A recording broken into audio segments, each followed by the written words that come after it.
Welcome sa Tito Koy's Food. Ang lulutuin natin ngayon ay sinaing na tulingan. Tara, samahan niyo ako.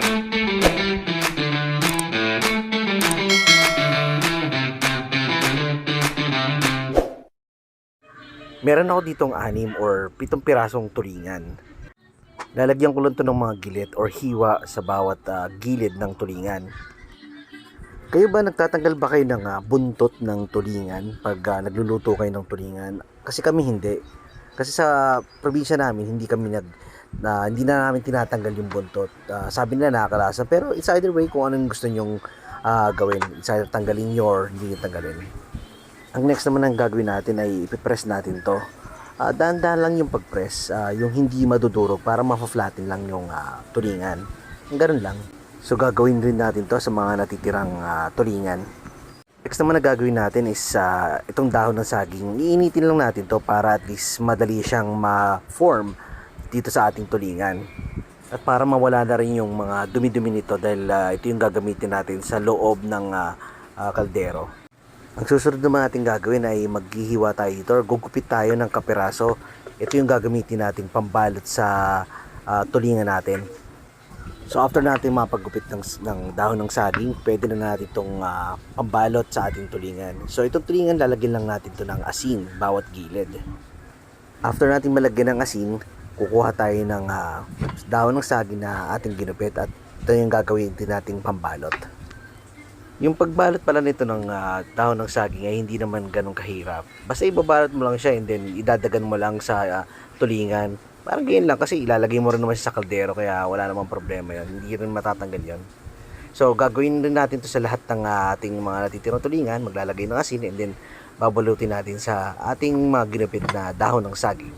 So ito na yung kalderong gagamitin ko. Mas maganda kung palayok ang gagamitin nyo. Pero since wala naman akong palayok, itong stainless steel na lang na kaldero gagamitin ko. Maglalagay ako ng dahon ng saging sa ilalim. Yun yung pinaka base nya. And then maglalagay ako ng taba ng baboy kasi ito yung magpapadagdag ng flavor dito sa ating sinahing na tulingan. Siguradong magiging masarap ang sinahing tulingan at nagmamantika ito dahil sa taba ng baboy.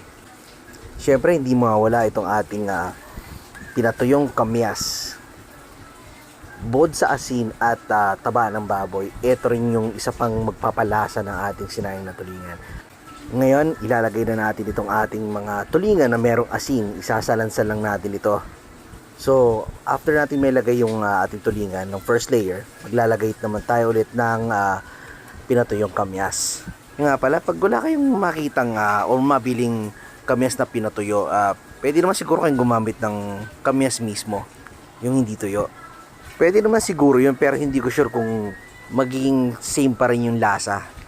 So nandito na sa pangalawang layer at ilalagay na natin itong ating mga natitirang tulingan. Pa-sideways natin siya ilalagay. So kung horizontal yung unang layer, vertical naman yung isa para at least pag kinuha natin siya, hindi siya magkakadikit-dikit. Tapos maglalagay ulit ako dito ng asin para mas maging magkaroon ng lasa ito. Dahil maglalagay tayo ng maraming tubig dito sa ating tulingan dahil matagal natin itong lulutuin. So ngayon maglalagay na tayo ng tubig. So ang dami ng tubig dito, kailangan nakasubmerge yung ating isda. Mas mataas yung tubig kumpara dun sa may isda natin.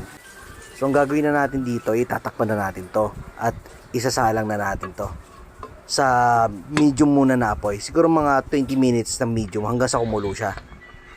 So after 20 minutes sa medium heat, i-switch natin to low heat naman. And then lulutuin natin to for 6 to 8 hours. I-check nyo rin from time to time yung ating niluluto.